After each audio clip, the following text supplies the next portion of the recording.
Bom, agora eu vou tocar Francisco Mignone. Se vocês não conhecem, deveriam conhecer. É um compositor, enfim, da grande geração de compositores nacionalistas brasileiros. Claro que o Villa-Lobos é o mais proeminente, só que Camargo Guarnieri e Mignone, depois Cláudio Santoro, na mesma geração o Lorenzo Fernandes e tal, são compositores de um altíssimo nível de artesanato, né? Uma coisa que falta monumentalmente em muitos compositores de maiores pretensões. Mignone foi um músico completo, ele era capaz de escrever no estilo que quisesse, para a orquestra que quisesse. A música sinfônica dele tinha um lugar no repertório quando ele estava vivo. Ele chegou a ser gravado pelo Toscanini, quando Richard Strauss regeu no Brasil, regeu música do Mignone. Enfim, ele era um compositor extremamente respeitado num cenário bastante amplo do que era o modernismo internacional até os anos 80. A música dele caiu um pouco de moda depois, como praticamente todos os compositores de fundo folclorista, né? Mas nos anos 70 ele já estava com 75 anos quando ele escreveu muito para violão. Ele escreveu primeiro 12 valsas em todas as tonalidades menores, depois ele escreveu esses 12 estudos que são assim um grande desafio técnico. É incrível, uma pessoa que tocava meia dúzia de acordes só no violão, ele sabia violão para fazer serenata, né? Não era solista de violão. Então, é incrível que, sem tocar, ele conseguiu conceber uma música dessa amplitude, né? E, mais tarde, ele escreveu também um monte de música para duo de violões e um concerto para violão e orquestra. Isso tudo nos anos 70, ele já estava, assim, com 70 e muitos anos, né? Eu vou tocar 6 estudos. A minha próxima gravação, eu vou gravar esses estudos em março, então eu já estou tocando a maioria deles.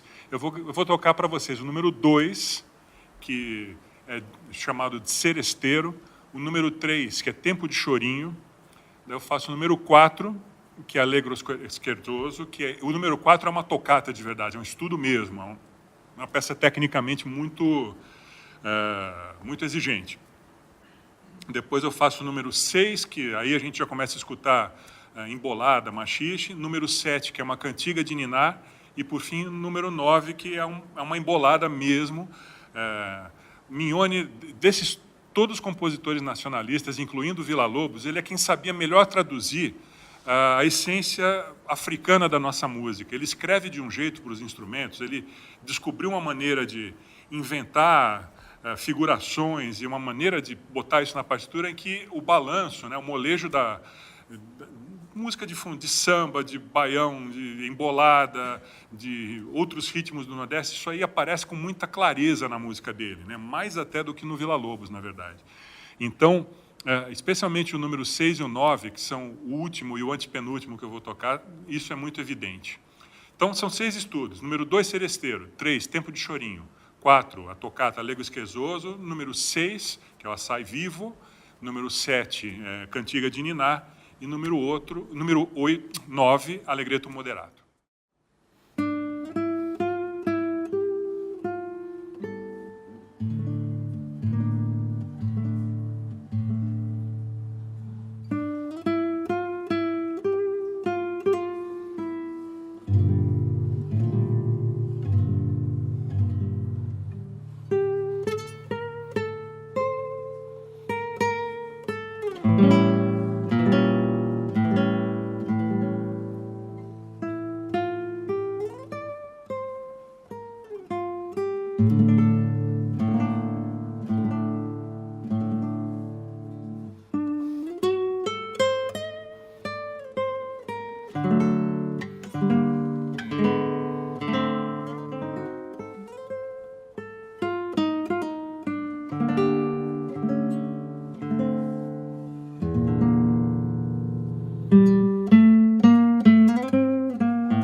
as próximas músicas, elas fazem parte de um CD que era para eu ter trazido hoje, só que, infelizmente, ele só vai ficar pronto na semana que vem, né? Todo mundo atrasa no final do ano e a fábrica também atrasou.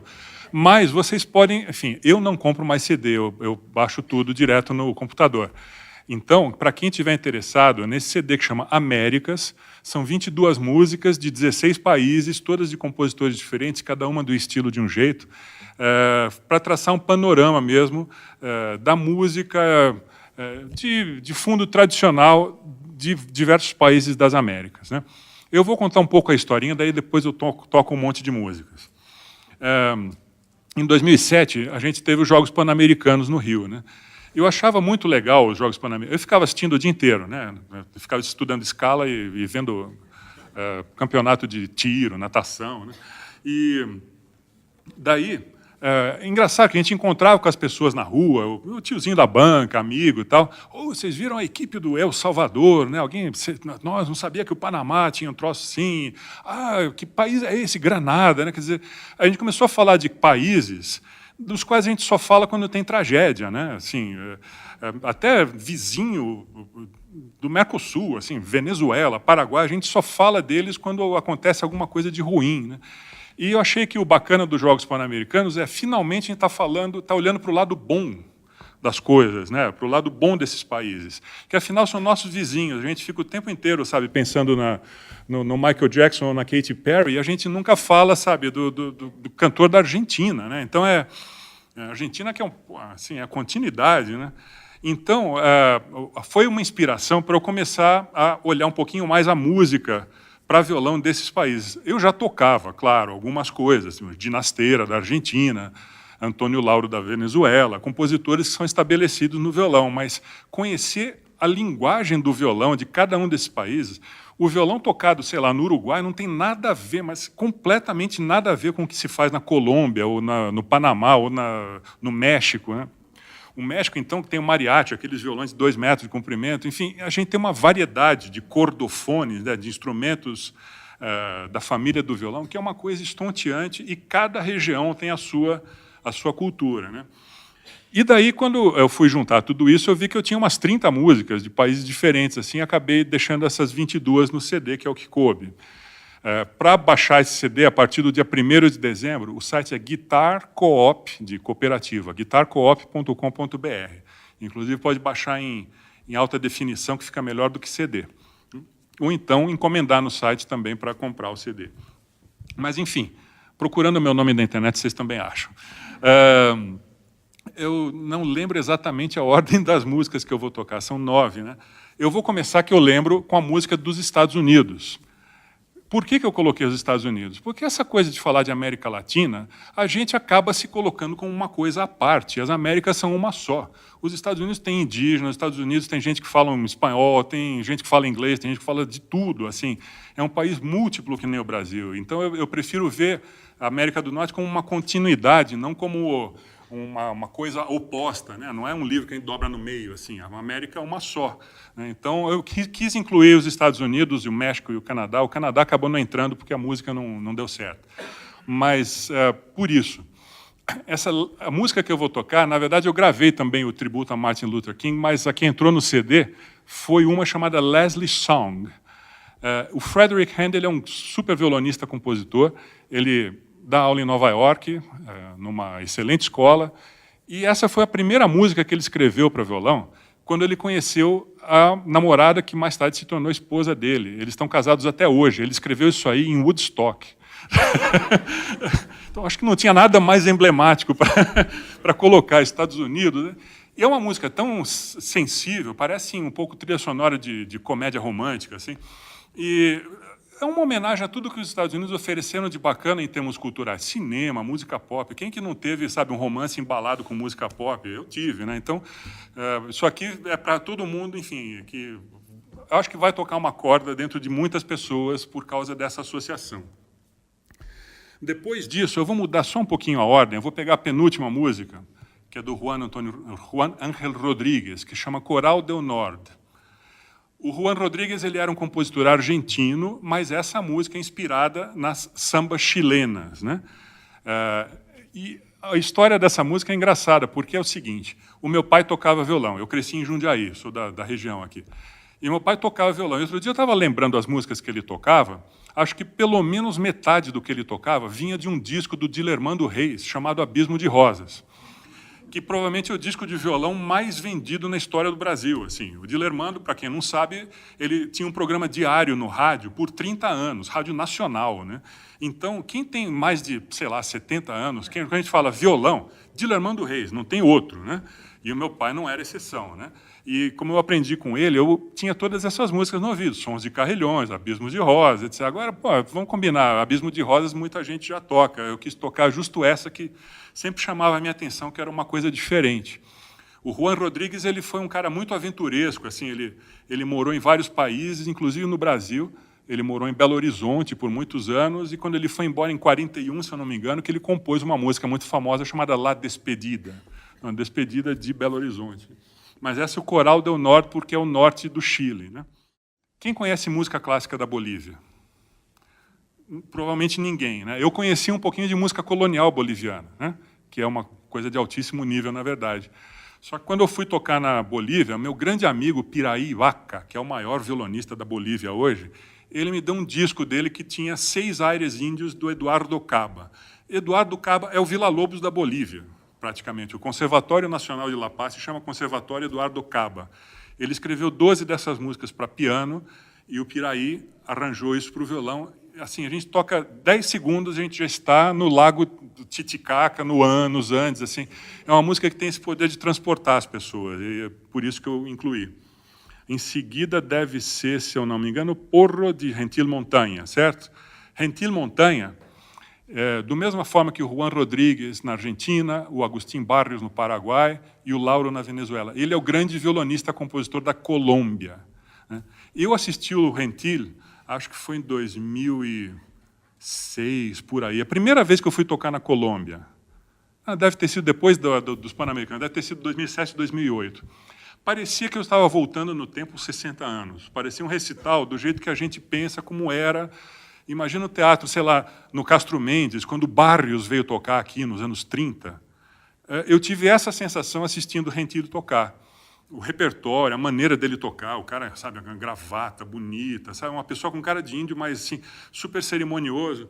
E eu fiquei encantado com a música dele. Eu acho que o Montanha, ele é o capítulo 2 do Agustín Barrios, por assim dizer. Ele tem um monte de música para violão, todas em formas populares, mas com um fundo clássico muito forte. E essa música, o porro, é um ritmo da costa do Pacífico da Colômbia, né? Porque a Colômbia tem costa no Pacífico e no Atlântico. E lembra um pouco o nosso brega do Pará, né? Os ritmos de carimbó e tal. A primeira vez que eu ouvi, eu falei, nossa, mas parece música da Amazônia, né? E né? Enfim. Então, tá vendo como essas fronteiras não fazem muito sentido, né? Em seguida, Eduardo Fabini, do Uruguai, né? Tá certo? Obrigado.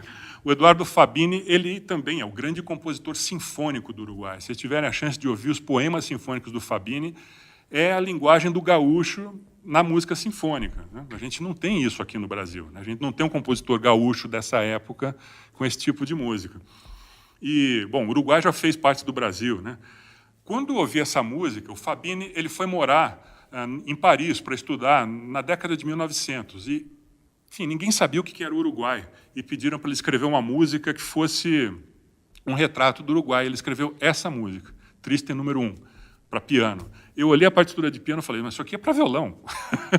O jeito de escrever, assim, tá tudo na mão para o violão. Né? Meu amigo Eduardo Fernandes, que é um grande violonista do Uruguai, fez essa transcrição e me mandou.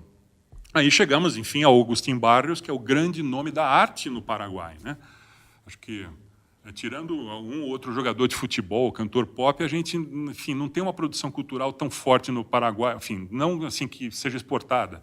O Barrios não, ele é um compositor tocado no mundo inteiro, uma vida extraordinariamente aventuresca. Né?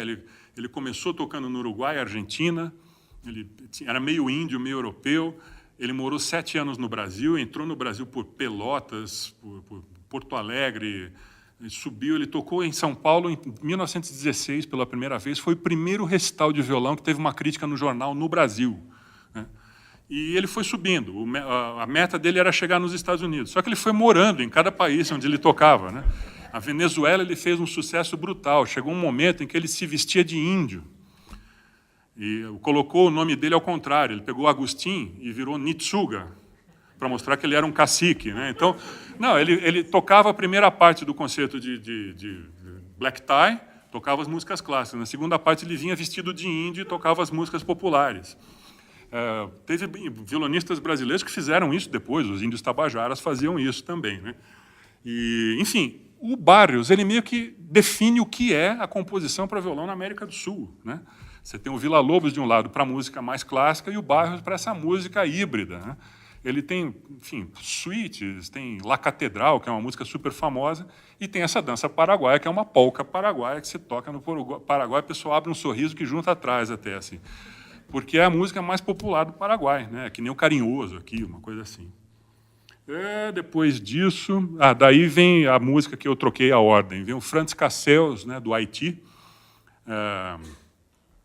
a Dança dos Roncis. O que aconteceu foi, teve aquele terremoto fatal no Haiti, né? E eu nunca tinha conversado a respeito do Haiti com ninguém antes, né? Para mim, Haiti é uma ilha no Caribe, pronto, né? De repente, você começa a ver aquela tragédia, um país que tem uma cultura tão rica, né? Tem um passado tremendo, assim, né? Cultura tanto indígena quanto negra, e daí começaram a chegar os haitianos aqui, né? Em São Paulo tem muitos. Você vai a alguns restaurantes, assim, você tem vários garçons trabalhando, né, haitianos, né? No meu bairro mesmo tem assim, a gente passa numa loja lá, tem sempre um cara que atende um rapaz negro com um sotaque francês, assim, né? Isso é a riqueza do Brasil, a gente poder absorver essas pessoas, né? Então, acho que isso me fez me interessar pelo Haiti. Eu não conhecia nenhuma música de violão do Haiti e descobri o Franz Cassels. Ele era um violonista negro que começou a tocar nos anos 30. Ele aprendeu de ouvir o Segovia no rádio. Ele foi para os Estados Unidos aprender de verdade e acabou se tornando um professor. Morou em Nova York até os anos 70. Escreveu muita música de inspiração haitiana.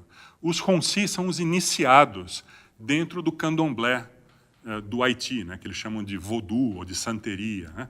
Então, essa é a dança dos iniciados. E, por final, do meu amigo Paulo Bellinati, grande violonista paulista, um dos maiores compositores do violão brasileiro, a Emboscada. O Paulo gravou um disco chamado Lira Brasileira, e cada faixa é um ritmo brasileiro, é um gênero, tem um shotes, tem um choro, tem um chachado, tem um maracatu, enfim, tem um de cada, assim. E a Emboscada faz parte desse disco. Eu sempre tive medo de tocar esse tipo de música, porque eu sou muito violonista clássico, assim. Eu passei a minha vida inteira só tocando música clássica. Tocava popular com meu pai, assim, mas em casa, né? Assim, no palco eu nunca fiz. Então, eu nunca toquei muita música do Bellinati. E quando eu comecei a tocar, ele falou, vou mandar uma música que vai cair legal na sua mão. E ele me mandou essa Emboscada. Ó, que presente de amigo, assim, né? Que é um chachado em que ele meio que retrata o cangaceiro brasileiro. Ele quer criar um retrato mesmo do interior do Nordeste, do sertão mesmo, né? Um chachado bem cangaceiro, assim. Então, é uma emboscada técnica e uma emboscada que é o modus operandi dos cangaceiros, né? Então é isso, são essas as músicas que eu vou tocar. Eu espero lembrar a ordem, começando então com Leslie Song, do Frederick Hand.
vez eu assisti o Pepe Romero, que é um grande violonista espanhol que mora nos Estados Unidos, né? E quando ele chegou na segunda parte, ele também chegava assim e perguntava: o que eu tenho que tocar agora mesmo? E daí eu assisti ele de novo, assim, uns 2 meses depois, ele fez exatamente a mesma coisa, né? Então, assim, era meio ensaiadinho, mas eu juro para você que eu não ensaiei isso.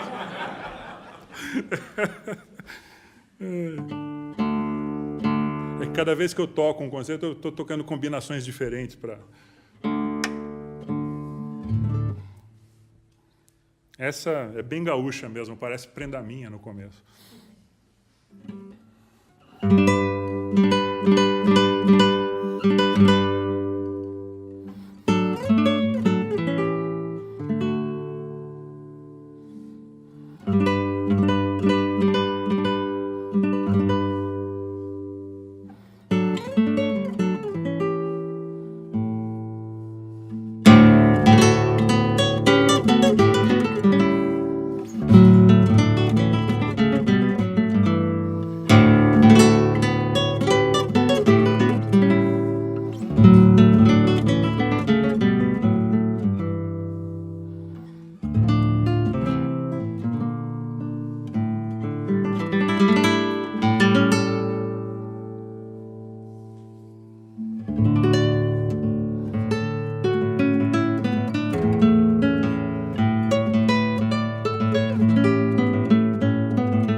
para terminar, Dança dos Runcis, do Franz Cassels, e a Emboscada, de Bellinati. Mais uma vez, obrigado pela presença, obrigado ao CPFL, a todo mundo envolvido na produção. É sempre um prazer contar com vocês. Obrigado.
Música